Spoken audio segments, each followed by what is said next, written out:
Because it's something Obie just used to do on stage by himself. And it was, hey, man, it was catchy. And we all started doing it.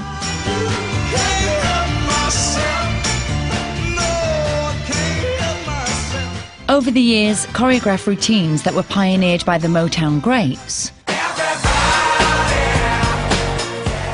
have mutated into an array of signature boy band dance moves designed to make teenage hearts flutter. It's always important to have a few things. Hip thrust. If you thrust your hips, all the girls scream, it becomes part of the show. The classic air grab. That right there, that kind of thing. Something air. So whatever you do, as long as you've got those few things in there, you're good. But the boy band should beware of straying too far from these conventions and should choose its choreographer wisely, as the dance routine can go horribly wrong.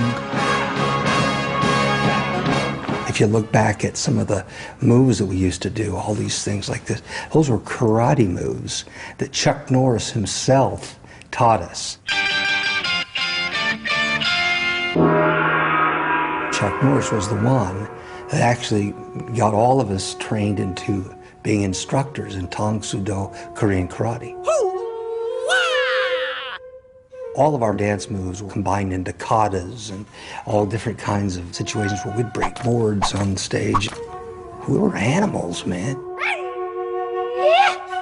Chuck Norris was sparring with us one day, and all 5 of us were just going after him, and he was just defending like crazy.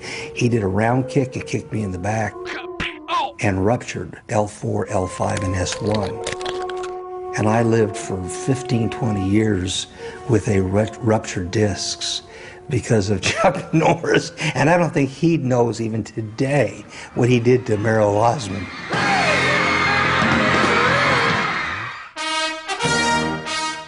Whether spine-shattering or not, a finely honed dance routine can be a powerful symbol of group unity. But there's no point in a boy band moving well if they look like a dog's dinner. Image is everything. First thing they see when you come to stage before you hear a voice usually is how you look.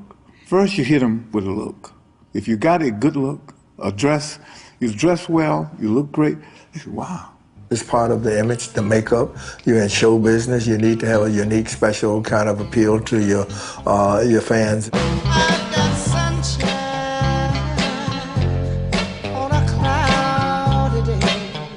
The classic boy band look starts with a suit. For the 60s Motown male vocal groups, it was all about looking sharp. There was one particular time we were at the Apollo. I said, all right, Eddie, what we getting, man? Tell me, what's happening? He said, yeah, man, we're going to try these here purple uniforms. I said, purple? And I'm too dark to be seen in purple. I'm too black for that. He said, no, and they're going to love it. They're going to love it.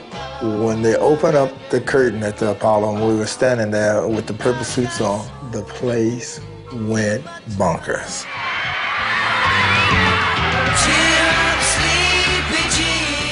Shuffle a bit further into the 60s and the Monkees loosened things up a little.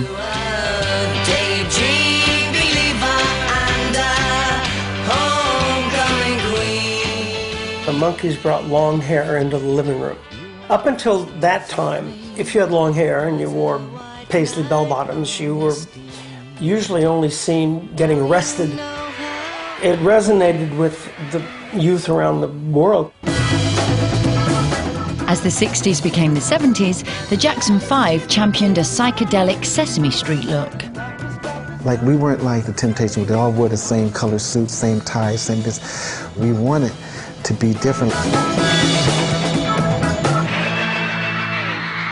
Meanwhile, on the other side of the Atlantic, a new look would spawn a teenage army.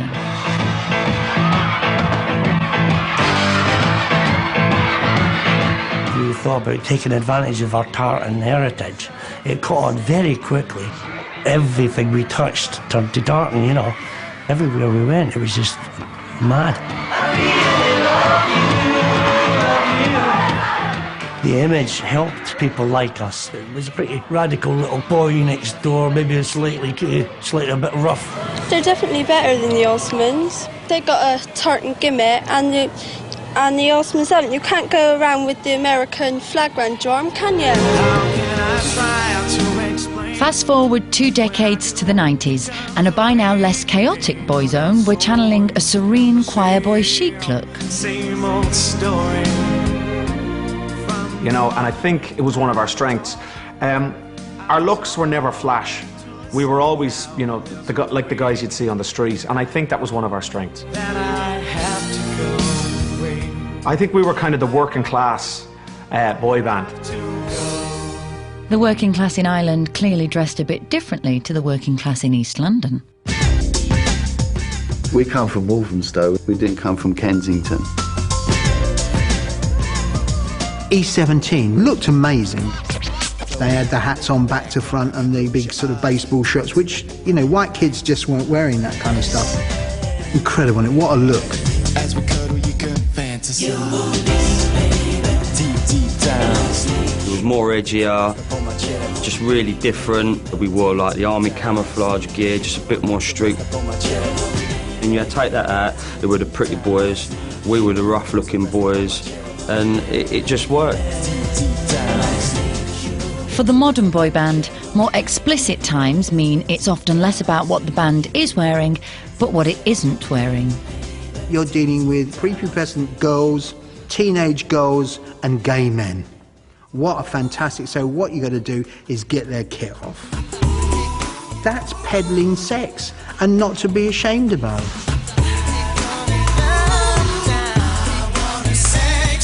So at its core, the boy band is about sex appeal.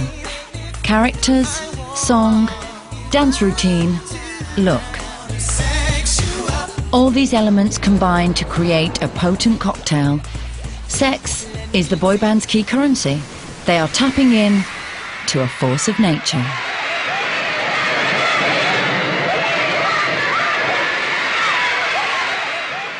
If you're a teenage girl, you fancy them. Late teenage girl, you want to have sex with them. If you're in your 20s, you want to have sex with them. If you're in your 30s and 40s, you want to mother them and then have sex with them. It's very flattering to think that you've provoked an emotion to where somebody essentially temporarily loses their mind. It still bothers me, like, when girls faint. Yeah. You just literally see dozens and dozens of girls being carried over the barriers and taken out, and it's like, you kind of feel guilty, like, we've caused that. When that force of nature is unleashed in its thousands, the results can be overwhelming. It was really, really terror, almost for me, almost trauma. We were just sitting there going, ah!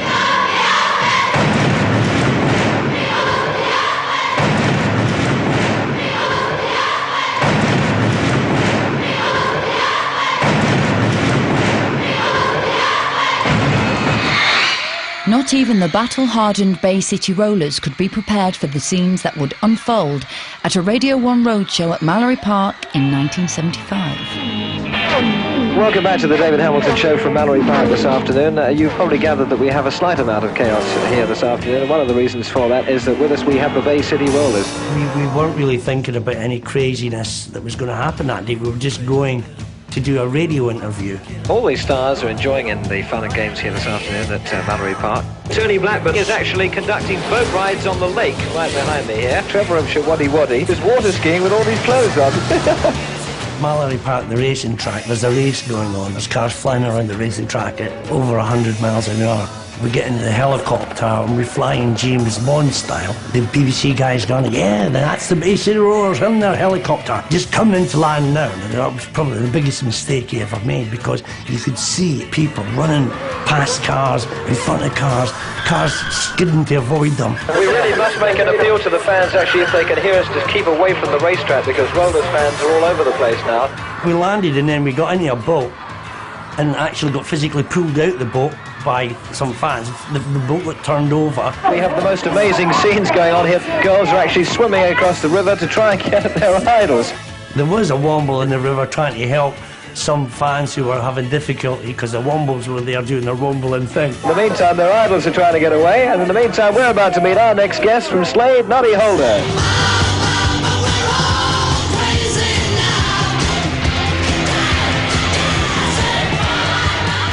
But maniacal obsession isn't always confined to arenas. Sometimes fans will struggle to leave their burning passions behind after the show. We was touring Germany, and we'd been on the tour bus and we were driving from one city to another.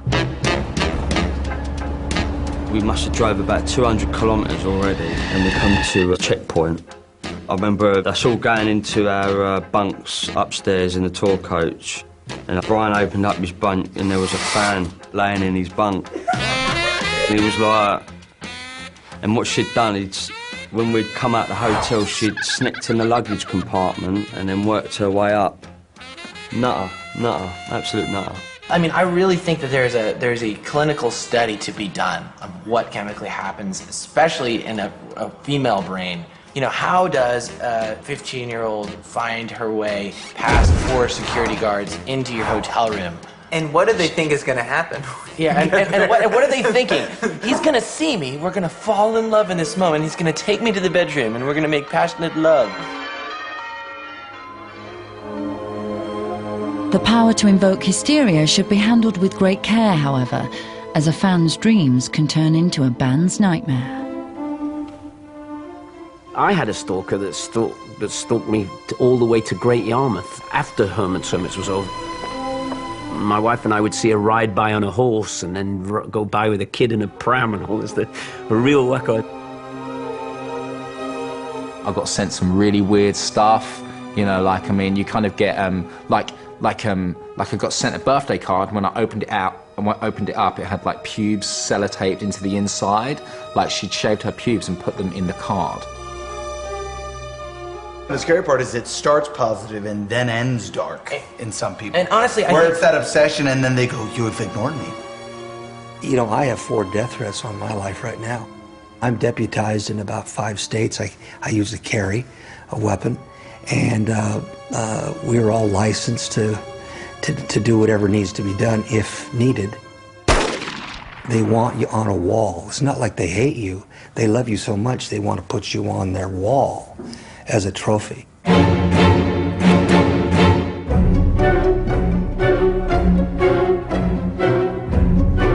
The boy band life can be a treacherous one, but there is always a mindful hand guiding them from on high.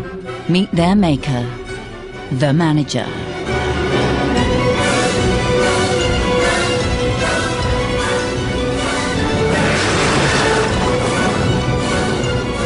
I'm the pantomime villain. I'm the evil witch.